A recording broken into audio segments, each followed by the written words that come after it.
dia, agronegócio. Sexta-feira, 11 de fevereiro de 2022, 8 horas e 48 minutos pelo horário oficial de Brasília. Estamos no ar com a nossa abertura de mercado, pelo Instagram, pelo YouTube também, pelo nosso site, noticiasagricolas.com.br. Sejam todos bem-vindos. Lembrando que o Bom Dia Agronegócio tem o apoio da Cochupé, a maior cooperativa de café do mundo. E lembrando também que Letícia Guimarães nos acompanha aqui do ladinho, na redação do Notícias Agrícolas, ali cuidando da nossa interatividade, atento a tudo aquilo que vocês comentam, todas as informações que vocês nos trazem, todas as perguntas que nos fazem. Então, começamos aqui o nosso compilado de primeiras e mais importantes informações desta manhã de sexta-feira. Vamos falar dos preços e o Alexandre está me dizendo aqui, ó, quero a notícia de soja por R$200.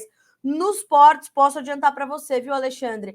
Nesses últimos dias da semana aconteceram negócios de até R$204, tá? Mas a gente está vendo uma montanha-russa de preços, né? Essa semana os futuros da soja estão muito voláteis e tendem a continuar assim, segundo os especialistas. A gente vai trazer já essa notícia dos R$200 por saca, tá? Então fique ligado que a gente vai falar sobre isso com certeza. Até porque hoje os preços da soja voltaram a subir na Bolsa de Chicago, depois de um dia muito doido ontem, né?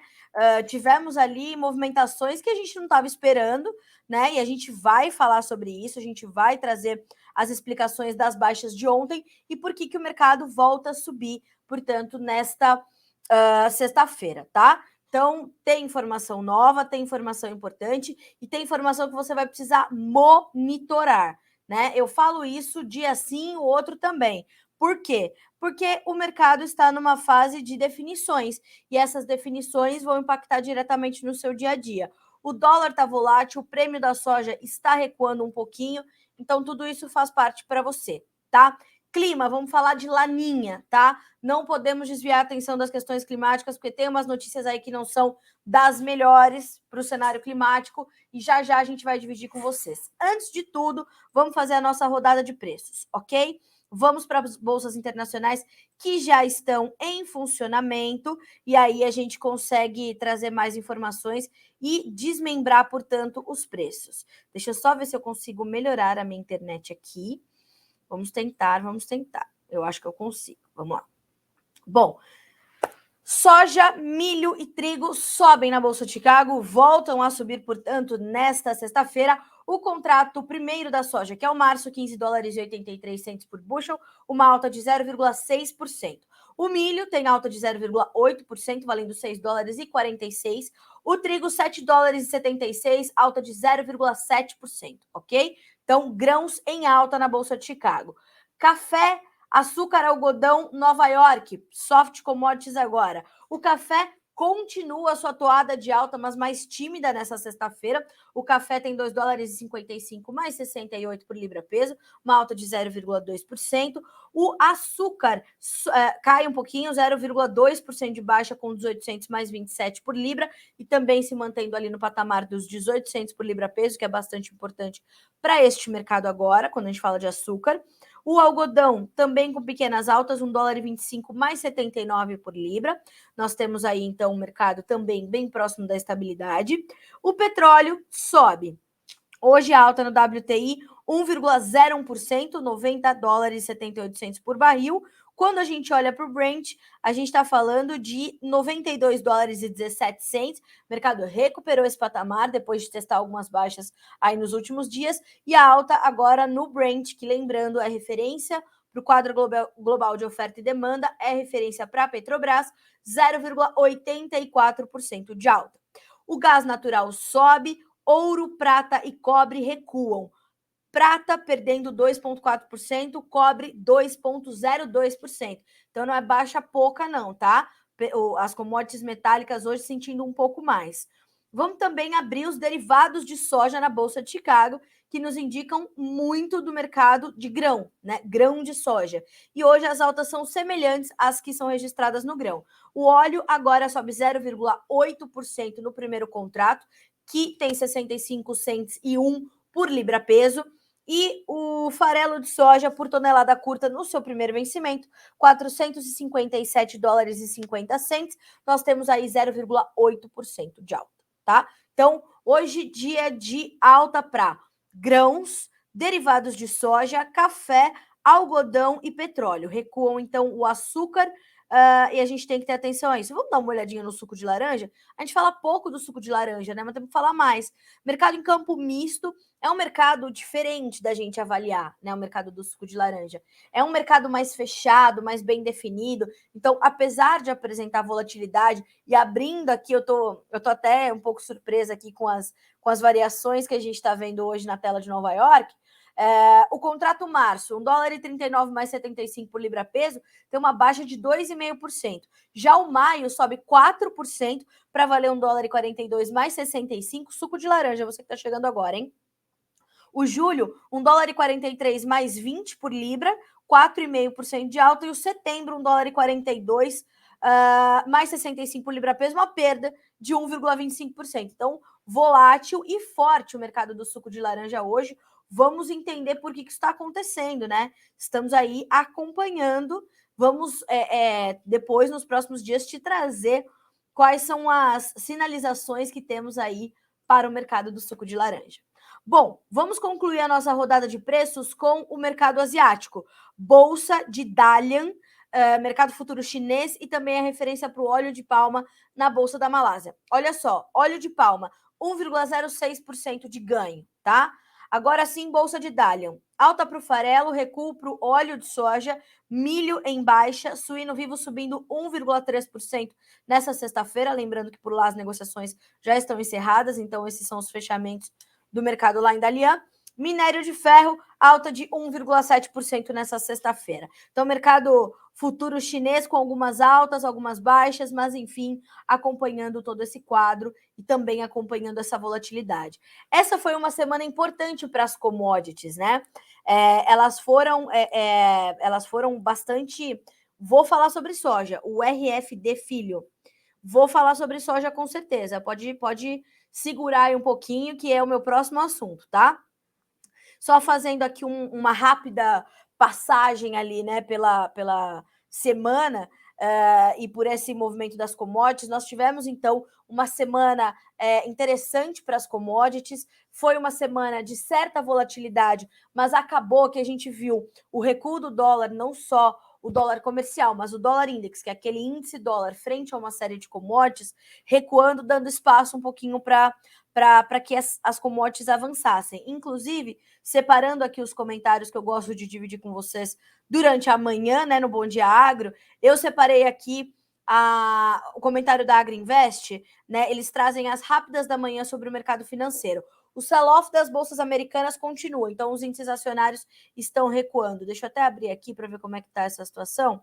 Todos eles no vermelho, tá? O Dow Jones está recuando, o S&P 500 está recuando, o Nasdaq está recuando 2%, o S&P também, o Dow Jones está caindo 1,5%, o dólar index está subindo 0,3%. Então, a gente está numa relação inversa. Lembrem-se que eu falei, bastante intensidade e volatilidade foram registradas nesta semana. Mais do que isso, olha só o que nos diz o grande Eduardo Vanin. O jogo é o seguinte: o Banco Central Europeu e o Federal Reserve, que é o Banco Central norte-americano, se mostram tolerantes com a inflação. Mais dinheiro para as commodities e moedas de exportadores. Foi o que eu falei, foi o movimento que nós vimos essa semana. Mas isso pode ter um fim rápido. Estão falando em alta de 0,5% em março. Alta na taxa básica de juros, tá? E ainda quem acredita que o Fed poderia subir os juros antes da sua reunião mensal. Então, perceba, essa questão da inflação, ela é um ponto nevrálgico no futuro da economia global, né? Por quê? Porque é ela que vai definir ali as taxas básicas de juros nas principais economias do mundo. Aqui no Brasil, a gente tem visto uma escalada da taxa básica de juros, a Selic, na última reunião do Copom, foi anunciada em 10,75% e devemos encerrar 2022 com mais de 11% na nossa taxa básica de juros, acompanhando a movimentação da nossa economia e retomando taxas de juros mais condizentes com o nosso cenário econômico, depois das baixas agressivas que foram feitas nos picos mais sérios da pandemia, quando a gente tinha que trazer algum estímulo para o consumo, para o investimento via juros mais baixos, né? Então, isso aconteceu no mundo todo e agora a gente vê essa questão da inflação. A gente está falando de uma inflação nos Estados Unidos em janeiro batendo 7,5%. Para os Estados Unidos, isso é muito alto. Não só é muito alto, como é o maior índice desde 1982, segundo ainda nos informa a Greenvest. As taxas de juros de 10 anos estão perto de 2%.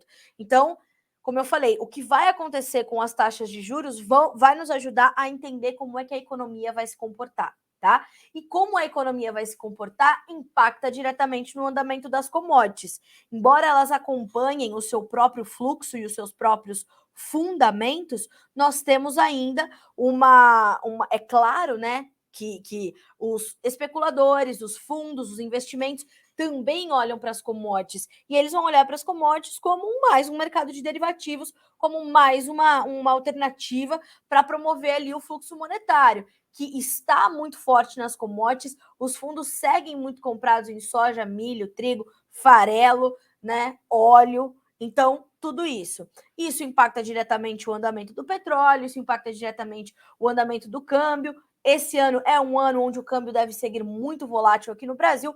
Temos eleições presidenciais, a campanha nem começou e as farpas já são gigantes, são flechas, né? De todos os lados o tempo todo.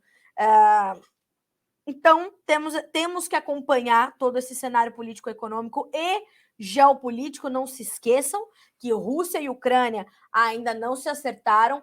As tropas russas estão cada vez mais próximas das fronteiras ucranianas, não podemos esquecer. Ali é uma região, volto a lembrá-los, uma região importante ali para a produção e exportação de grãos, é região determinante para a exportação de fertilizantes, tá? Que estão também bastante voláteis, principalmente a ureia. A ureia está numa volatilidade tremenda. Informações exclusivas que o Jefferson Souza, analista de fertilizantes da Agriinvest, divide conosco sempre. Então, é aquilo, né, senhoras e senhores? É muita coisa para a gente acompanhar e por isso que as commodities estão tão voláteis. Agora, atendendo a pedidos, vamos começar, portanto, a falar sobre os preços da soja, ok? Vamos lá, porque ontem foi um dia muito importante. As cotações alcançaram os 16 dólares por bushel, superaram os 16 dólares por bushel largamente. Logo na sequência, o mercado estava assim, ó, vamos subir. Vou subir aqui hoje, tranquilo, dar continuidade ao meu movimento de alta, que foi registrado na sessão anterior com a chegada dos números do USDA. E vamos embora com isso, né? Então, vamos lá, vamos entender. Olha só, o Maurício me faz uma pergunta muito boa. Carla, bom dia, parabéns pelo seu programa, muito obrigada. Se o Fed fala em juros crescentes e aqui a Selic tende a começar a recuar, o dólar pode voltar a se aproximar de R$6? Olha só, não acho que a Selic possa recuar aqui no Brasil. E a gente tem outros motivos que poderiam promover a valorização do real, Maurício. Antes de eu continuar a soja, pessoal, deixa eu só responder então aqui essa pergunta sobre economia para a gente poder concluir o comentário. Não acho que a gente tenha um espaço muito forte para o dólar voltar aos R$6, porque há outros fatores, como eu falei, influenciando uma valorização do real frente ao dólar. A nossa balança comercial muito favorecida, muito boa, desempenhando bem, as nossas exportações caminhando bem, trazendo dólares para cá, a nossa taxa básica de juros em 10,75%, como está hoje, atrai os dólares para cá também, os investimentos, e tudo isso faz com que haja uma pressão, portanto, com mais dólares no mercado, uma pressão sobre o mercado. Então, tudo isso está na conta, né? Eu fiz uma entrevista com o André Perfeito, que é economista-chefe da Necton, e ele fala muito sobre todos esses fatores que ele vê no horizonte de 2022 para promover uma baixa do dólar frente a uma valorização do real. Eu vou dividir com vocês aqui esse link, vou colocar no Instagram e também digam lá, no YouTube, para que vocês possam acompanhar, tá? Eu vou colocar o link eu vou colocar o link no YouTube, mas vocês não conseguem acessar o link também pelo Instagram, né? Então eu vou deixar o caminho para vocês aqui, para que vocês acompanhem, tá? Ó, pessoal, é muito simples, tá? O nosso site é completamente intuitivo. Vou pedir até para a Lê colocar para a gente na tela a nossa página inicial, o noticiasagricolas.com.br. Ali a gente tem uma barrinha que é o nosso menu. Vídeos, cotações, notícias, fala produtor, safras, que é a página do Realidades da Safra, vai clicar em vídeos, ok? Clicou em vídeos, vai colocar esse título aqui que eu vou deixar para vocês. Ou, ó, o caminho eu vou colocar, tá? Para vocês que estão no Instagram e no YouTube. É muito simples de achar, tá? Vídeos, política e economia, vai colocar lá o nome do André Perfeito, ok? Essa entrevista, pessoal, ela já tem um tempo, mas ela é bastante atual, né? A gente falou de perspectivas mais alongadas, e vocês podem procurar também a última entrevista da Zeina Latif, tá? A Zeina também traz, né, como sempre, um cenário completíssimo, uma análise impecável. Então, esses dois nomes vocês podem procurar por lá e vocês vão encontrar. Ó, Zeina! A Zeina aqui, ó. Zeina Latif, consultora econômica. Dólar volátil, inflação persistente, juros em alta e limitadores do crescimento econômico em 2022. Então, perceba que muito alinhada está essa informação da Zeina com a entrevista do André Perfeito. Real tende a se valorizar ao longo de 2022 com bom saldo comercial, juros mais altos, entre outros fatores, como reservas cambiais em patamares adequados, economia da China caminhando bem e importando mais do Brasil, exportamos mais dólares aqui dentro, bom momento do mercado de commodities, tudo isso alinhado vai favorecer, então, a valorização do real.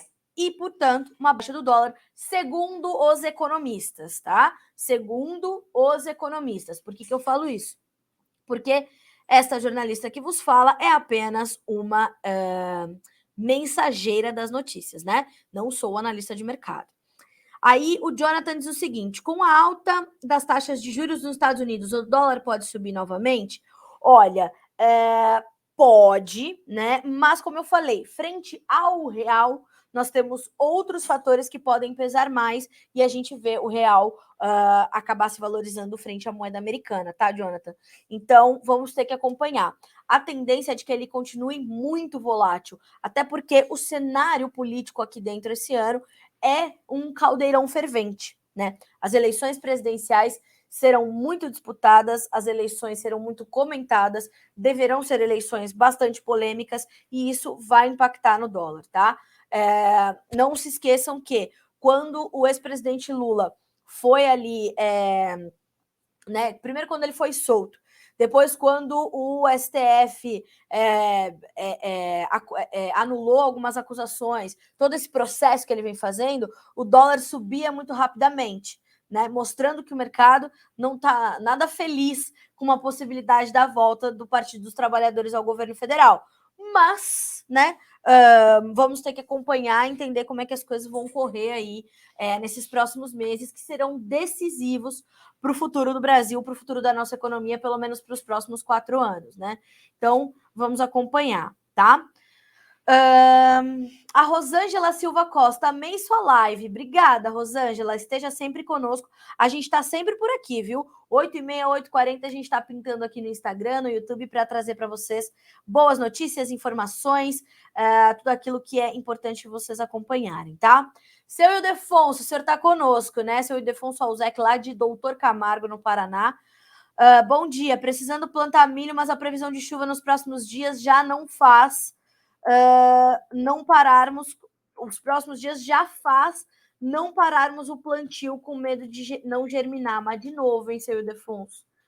Pelo amor de Deus, vamos rezar para que isso não aconteça. Seu Ildefonso, fica aqui com a gente que já a gente vai falar sobre o clima, sobre o Laninha, e a gente tem notícia importante sobre isso, tá? Vamos só concluir aqui o andamento dos preços da soja, do milho, e aí a gente passa a falar um pouquinho de clima para depois tratar dos outros mercados também, tá? Agora, 9h07 dessa sexta-feira. Vamos abrir Chicago. Bolsa de Chicago, preços da soja. Março, 15,81, 7 pontos de ganho. Maio, 15,84, 8 pontos. Julho, 15,80, 8 pontos mais 75 de alta. O agosto, 15,50, 10 pontos de ganho. Já são bons preços, né? Mas ontem estavam ainda melhores. Bateram os 16 dólares além, né? Na sequência da divulgação do relatório da Conab. Se você está me acompanhando, sabe que a Conab fez um corte e um belo corte, como não se esperava, né? Veio esse corte aí para mostrar que a Conab está acompanhando a safra brasileira. Né? A Companhia Nacional de Abastecimento ontem diminuiu a sua estimativa para a safra de soja 2021-22 do Brasil de 140,2 para 125,5 milhões de toneladas, um corte de 15 milhões de toneladas na nossa safra. Como eu falei, esse corte surpreendeu muito o mercado, que na sessão anterior tinha recebido os números do USDA, que fizeram um corte de apenas 5 milhões. Trouxeram a safra brasileira de 139 para 134 milhões de toneladas. Ontem, quando a Conab chegou com números muito mais próximos da realidade, foi combustível, faísca, para um mercado que já está muito aquecido, voltar a subir. Chegou a testar altas de mais de 30 pontos nos principais contratos. Nas máximas do dia, o mercado chegou a bater quase 40 pontos de alta. Mas, na sequência, vieram algumas informações importantes sobre o mercado da soja. E principalmente sobre o fronte da demanda, a demanda chinesa e situações importantes do que estava acontecendo por lá.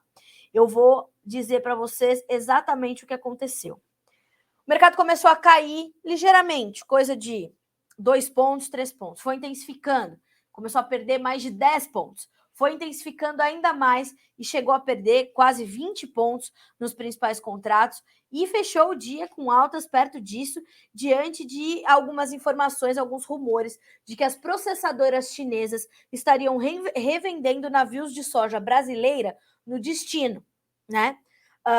Por quê? Porque as margens de esmagamento por lá ainda estão muito ruins.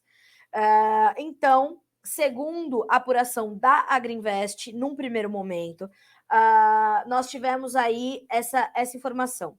O recuo vem em linha com o comportamento da demanda. O preço alto vem destruindo o consumo. Hoje, por conta do encarecimento da soja e a alta dos fretes marítimos, as esmagadoras chinesas trabalham com margens negativas para a soja importada, tanto dos Estados Unidos como do Brasil, explicou o analista de mercado Eduardo Vanin.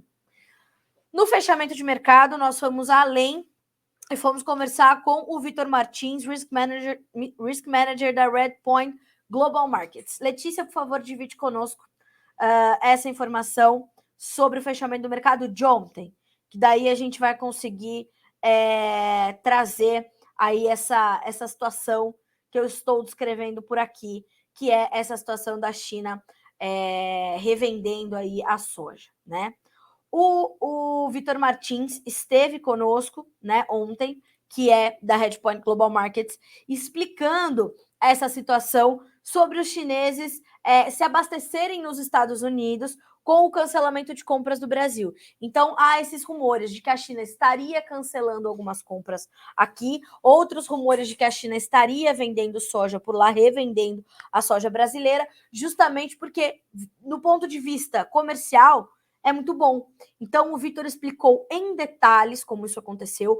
Hoje a gente vai fazer uma segunda matéria dando detalhes também deste movimento e como isso pode ou não continuar acontecendo, mas fato é que, segundo o Vitor explicou, a estratégia já teria garantido praticamente todo o abastecimento chinês para o mês de março e quase metade do volume do processamento em abril. Então, os Estados Unidos, a China tem feito várias compras nos Estados Unidos nos últimos dias. Comprou, na segunda-feira, destinos desconhecidos compraram 507 mil toneladas. Metade da safra velha, metade da safra nova. Depois comprou 240 mil toneladas. E ontem comprou mais 299, quase 300 mil toneladas. E também metade da safra velha, metade da safra nova. E nas últimas 2 semanas, o USDA já informou vendas de mais de 2 milhões de toneladas de soja para os chineses e destinos desconhecidos que o mercado especula ser a China. E isso tudo vem mexendo muito com o humor do mercado, né? Então, é essa montanha-russa né, de emoções no mercado da soja. Quando a gente olha para tudo isso, a gente está falando de fundamentos ainda muito fortes. Que fundamentos são esses? Oferta na América do Sul, que eu já vou dividir com vocês as perdas, que continuam acontecendo. A Argentina vai sofrer ainda com dias de tempo quente e seco, e a recuperação que foi registrada em algumas áreas por lá, de nada vai adiantar caso as chuvas não voltem a acontecer. Então, todas essas informações foram trazidas pelo Crop Tour, liderado lá pelo seu Ginaldo Souza, do Grupo Laboro, junto do Daniel, do Notícias Agrícolas, Daniel Olive, nosso diretor, e a equipe da Big Safra, e também com informações que o Matheus Pereira, da Pátria Agronegócios, nos trouxe ontem, falando que este corte na safra, em números absolutos, é o maior já registrado. Então, nós temos aí uma perda na América do Sul muito agressiva. De outro lado, nós temos os Estados Unidos olhando ali o mercado e dizendo: eu tenho soja disponível, se vocês quiserem, China, vem, é só chegar, que dá para levar alguma coisa. Mas o produtor americano sabe que o preço pode subir um pouco mais, então ele está meio reticente, falando: a gente tem, mas quer pagar quanto? Lembra aquela propaganda? Então, estamos nesse comportamento. De outro lado, nós temos a China com possibilidade de reduzir o seu esmagamento, com margens ainda negativas e não sabe se compra, se vende, se esmaga, se não esmaga, porque precisa manter a população alimentada. Mas o comércio está difícil porque as margens estão ruins. Os estoques de farelo estão baixos, os estoques de óleo, se o esmagamento realmente diminuir, vão ficar ainda menores e a demanda por óleo está muito agressiva. Então, perceba o jogo de xadrez que está o mercado da soja nesse momento. Enquanto isso, os preços estão subindo, né? Olha só o que nos diz a Agriinvest também, tá? Eu estou aqui olhando todos os números para dividir com vocês e tentar trazer isso de forma mais simples, né? Tudo isso simplificado e traduzido. Mas eu posso já adiantar, não vai ser um mercado fácil de acompanhar, tá? Olha só, para as processadoras chinesas, esses últimos 12 meses têm sido muito ruins, nos diz Eduardo Vanin, na abertura de mercado do app da Agriinvest, que eu já indiquei para vocês, né? Dica da Carla Mendes, inteligência.agrinvest.agr.br. Excelentes insights do mercado, tá? E vale muito a pena você acompanhar. O resultado é que os traders da soja confirmaram que as processadoras do país estão revendendo soja brasileira no destino. 2 barcos até agora, isso dá quase 120 mil toneladas. Mas parece que a oferta é maior que isso. Mas por que eles estão fazendo isso? Olha só as contas do Eduardo Vanin, o que mostram. Que o resultado de quem comprou soja brasileira no destino, custo e frete China, e Bolsa de Chicago há um mês, está ganhando quase $100 por tonelada. Isso se o comprador dessa soja não travou o farelo e o óleo lá em Dalian. Por quê? Porque a margem para essa soja comprada anteriormente estaria em $60 por tonelada. Então, quer dizer, perceba que essa revenda de soja, ela está dando margem melhor do que uma soja comprada mais cedo. Então, tudo isso vai impactar diretamente no andamento e no comportamento da demanda a partir de agora. Soma-se a isso, e aí vamos ter que entender como é que vai ser o movimento posterior.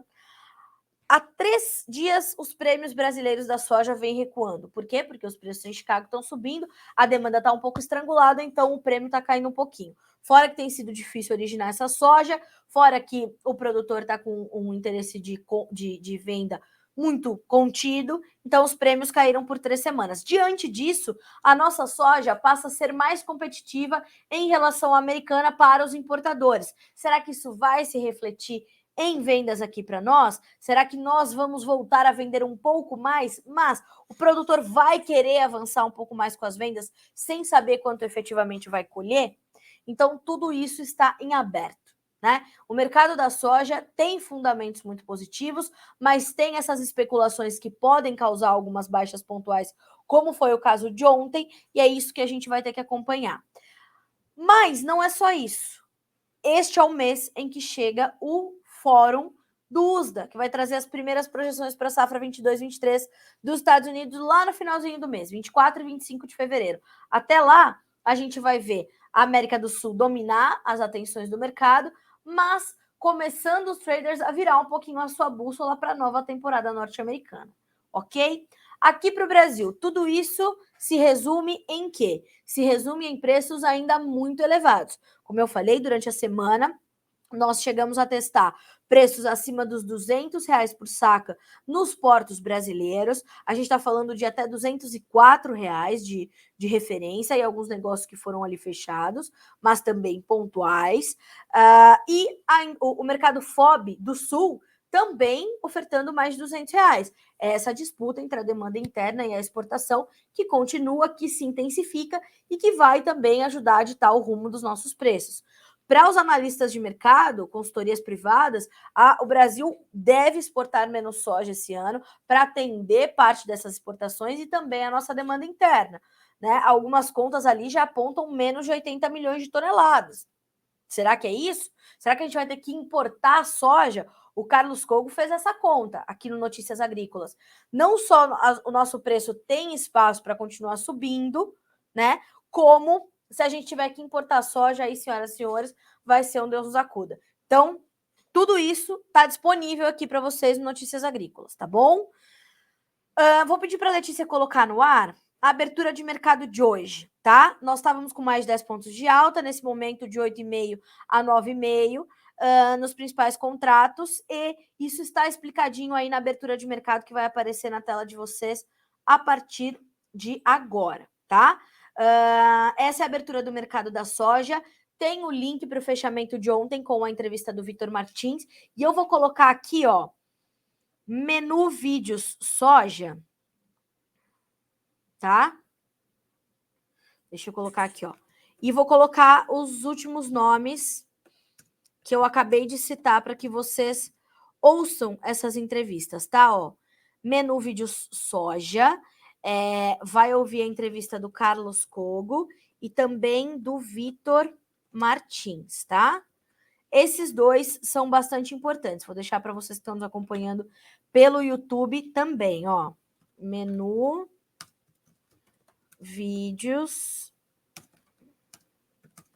soja, Carlos Cogo e Vitor Martins, tá? E hoje, no fechamento de mercado, tem conosco Aaron Edwards, que é consultor de mercado da Roadcheck Marketing, falar conosco direto dos Estados Unidos, em Boca Raton, na Flórida, e vai nos ajudar a complementar todas essas informações e entender como é que vai ficar o comportamento dos preços. Então, Brasil, preços firmes, preços com suporte importante, e testando os R$200, base Porto, mercado FOB gaúcho. Chicago, com viés altista, segundo os especialistas, mas sentindo aí esses rumores da demanda chinesa pesando, talvez, se não provocando novas baixas, limitando as altas. Ok?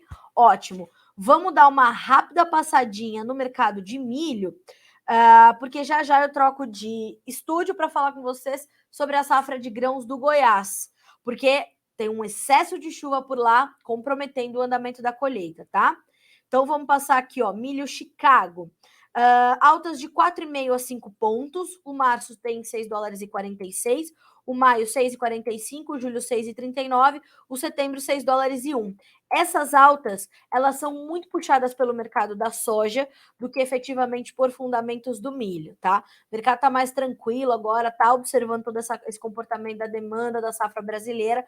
Aqui no Brasil, a gente já tem um mercado mais agitado. A B3, nosso mercado futuro aqui no Brasil, hoje tem campo misto para as cotações do milho. O março, R$ 98,44 por saca, baita preço ainda, hein? O maio, R$ 96,10, o julho, R$ 91,46, o setembro, R$ 90,80. Sobem os contratos março e maio, mas bem próximos da estabilidade, e caem o julho e o setembro, também próximos da estabilidade.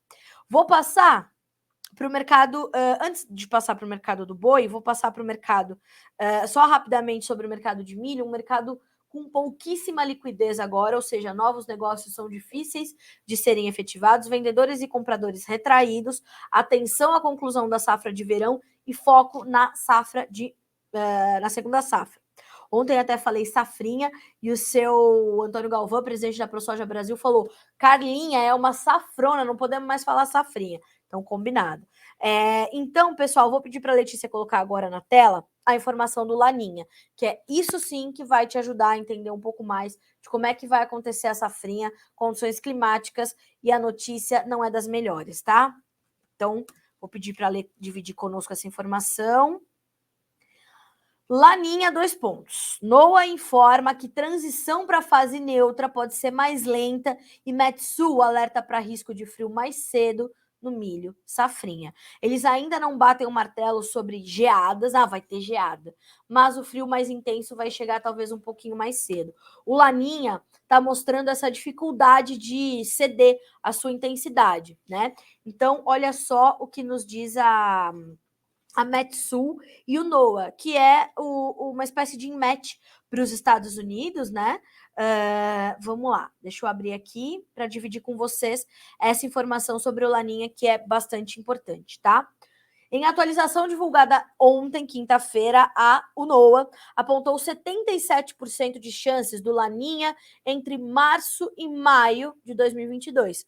A atualização traz uma diferença em relação à análise passada, quando o modelo indicava 67% de chances do Laninha ocorrer durante o outono brasileiro, tá? Segundo o Stael Cias, que é a meteorologista da Metsul, na prática, isso significa que a expectativa de mudança para a fase de transição para a neutralidade é mantida, mas deverá acontecer de forma mais lenta do que era previsto anteriormente. Abre aspas para Stael. Essa transição por essa atualização há um indicativo de que seja mais lenta, provavelmente entre o final do nosso outono e começo do inverno. A gente segue com o Laninha até o final do verão e ao longo do outono ele terá um impacto importante. Para áreas de produção agrícola, a Stael explica que além do agricultor, principalmente os 3 estados da região sul do Brasil, aí é que eu queria chegar, tá? Eles devem continuar, esses estados, observando irregularidade das chuvas. Além disso, o alerta da consultoria é para o risco da antecipação das ondas de frio. Para o milho safrinha, isso pode ser um risco se a geada chegar cedo e o plantio não conseguir fazer já na sequência da soja, porque não está acontecendo a chuva. Então, acreditamos que hoje, com essa informação, é preocupação com a chuva irregular e a chegada da geada mais cedo. O frio não é tão preocupante, mas a geada, sim. Pessoal, essa notícia está disponível para vocês aqui no Notícias Agrícolas. A Letícia mostrou essa informação e eu vou pedir agora para que ela divida conosco o caminho para chegar até lá, menu Notícias Clima. Isso impacta todo e qualquer produtor do Brasil, a continuidade do Laninha, mas principalmente os produtores de milho safrinha, que podem ter aí uma dificuldade para realizar o seu plantio e podem ter essas chuvas irregulares. Então, seu Ildefonso Alzec, eu sei o que o senhor está passando, infelizmente, né, ainda estamos ali acompanhando, tá? Vamos acompanhar e se eu tiver alguma nova informação, eu trago a atualização para vocês, tá? Mas por enquanto, segue o Laninha, seguem os seus impactos e pico importante que podemos ter ali na questão ali durante o outono, tá? Então, estamos de olho. Olha só, pessoal do Agro Mais Altos, hoje o representante de levantamento do IBGE no Piauí mostrou resultados positivos para o aumento na produção de grãos, milho e soja, na faixa de 1 milhão de toneladas para essa colheita, março e maio. Pode ser que para o Piauí seja bom. Goiás está tendo em algumas regiões médias de produtividade jamais alcançadas, né? O Centro-Oeste, regiões do Mato Piba foram melhor, mas o sul do país, Mato Grosso do Sul, o Sudeste tiveram muitos problemas, né? Pessoal, 9h26, para a gente concluir o nosso Bom Dia Agro de hoje, quero dividir um pouquinho de informação com vocês sobre o boi gordo, alta na cotação do boi e novilha gordos em São Paulo, segundo nos informa a Scott Consultoria. Após uma virada de mês com ofertas relativamente boas na Praça Paulista nesta semana, devido à oferta mais enxuta de animais, as escalas de abate ficaram um pouco mais curtas, cenário sustentado pela resistência da ponta vendedora nas negociações. Com isso, alta de R$ 2,00 por arroba para o boi e novilha gordos, na comparação feita diariamente. A vaca ficou estável, tá? A cotação da vaca. Na região do sul de Minas, a maior oferta de gado terminado e o escoamento fraco no mercado doméstico tiveram um efeito, né, reverso e pressionaram as cotações de boi, novilha e vaca, tá? As 3 categorias destinadas ao abate. A queda foi de R$ 7,00 por arroba para o boi gordo, 5 para a vaca gorda e R$ 8,00 por arroba para a novilha gorda no comparativo diário. Então, o mercado mineiro do boi gordo sendo pressionado nesse momento. São Paulo, certa estabilidade, mas alta para boi e novilha. E Campo Grande, no Mato Grosso do Sul, mesmo com a oferta de gado terminando em níveis abaixo do esperado para essa época do ano, o consumo fraco tem ditado o rumo dos preços que estão pressionados. Então, Mato Grosso do Sul pressionado, Minas Gerais pressionado, São Paulo estável ou em alta, tá? E agora sim, para concluir, vou só dar alguns destaques aqui do que já é notícia no nosso site. Olha só, cientista-chefe da OMS diz que pandemia não acabou e que mais variantes surgirão. Teve notícia essa semana já de que Israel estaria dando a 5ª dose da vacina, hein? Pelo amor de Deus, só não acaba nunca. Estados Unidos dizem que Rússia pode invadir a Ucrânia a qualquer momento. De novo, hein? Dólar caminha para 5º recuo semanal. Alô, amigos, falamos muito sobre o dólar hoje, hein? Caminha para o 5º recuo semanal consecutivo ante o real, apesar de apostas em um Fed mais agressivo. Café, último pregão da semana com estabilidade em Nova York e Londres. Temos também frango pelo CPEA, com demanda firme, preços sobem. Citros pelo CPEA, ritmo de negócios diminui, preços ficam estáveis, é isso? Preços seguem em alta, perdão. Açúcar tem perdas nessa manhã de sexta-feira nas bolsas de Nova York e Londres, então já temos abertos os mercados de soja, café e açúcar para você. Arábia Saudita e Emirados Árabes podem aliviar a volatilidade no mercado de petróleo, diz a organização de agência de energia dos Estados Unidos. Falando em Emirados Árabes Unidos, deixa eu já dar uma notícia para vocês aqui em primeira mão. Esse ano, o Notícias Agrícolas estará na Gulf Food e também na Expo Dubai para trazer informações para vocês de uma das maiores feiras de alimentos e bebidas do mundo. Alexander Horta embarca hoje, de madrugada, para Dubai com a nossa equipe para te trazer informações direto de um dos nossos principais compradores. Então, na semana que vem, a gente vai estar o tempo todo trazendo informações direto de Dubai para você que nos acompanha aqui pelo Notícias Agrícolas. Muita coisa boa chegando para você, tá? Olha só, pessoal, muitos comentários hoje. Fico feliz de saber que estamos no Brasil todo, ó. Dourados, no Mato Grosso do Sul, Triângulo Mineiro, o Diogo lá de Poços de Caldas. Bom dia, Carlinha. Bom dia, Agro. Bom dia, Diogo. O pessoal do marketing do agro, Notícias Agrícolas, sempre nos mantendo atualizados. Pessoal, @marketing do agro. Vou colocar aqui esse comentário, esse arroba. Por quê? A Mo Arruda, que é a responsável por este perfil marketing do agro, consultora de marketing para agronegócio, excelente profissional, junto com outros colaboradores, entre eles Notícias Agrícolas, lançou essa semana o calendário do agro. Gente, mas é uma coisa espetacular, tem todas as principais datas do setor ali. Fora que a cada mês tem 4 dicas de agro-influencers para você seguir e ver o conteúdo que eles estão ali produzindo para o agro, como eles estão falando sobre o agro, e está inserido neste calendário, no dia 10 de setembro de 2022, a comemoração de 25 anos do Notícias Agrícolas. Para nós é uma data muito importante. A Mônica gentilmente nos chamou para fazer parte desse calendário, e vocês podem baixar este calendário e ter aí o seu exemplar, tá certo? É gratuito, e tem lá todas as informações no perfil da Mo Arruda, que é o @marketing do agro, tá? Então, Mo, obrigada pela audiência e obrigada por esse trabalho incrível que você fez, reunindo ali todas as datas deste setor tão importante. Bom, pessoal, a todos vocês que nos mandaram bom dia, que nos mandaram todas essas informações tão boas, né? Todas essas perguntas e tudo mais. Obrigada, eu agradeço muito pelos comentários. Você que está no YouTube, continua, porque agora a gente vai falar com a ProSoja Goiás, trazer as informações direto com o seu Joel, presidente da ProSoja local, para a gente entender como é que estamos concluindo a safra de verão, começando a segunda safra, quais as expectativas, se o excesso de chuva está chegando por lá. Eu te espero, então, no noticiasagricolas.com.br ou pelo nosso canal no YouTube, Notícias Agrícolas Oficial. Te desejo um excelente final de semana e o nosso compromisso está marcado para segunda-feira, entre 8h30 e 8h40. Estamos juntos aqui para o nosso Bom Dia Agronegócio, tá certo? Boa sexta-feira para você, bom final de semana. Notícias Agrícolas, 25 anos ao lado do produtor rural.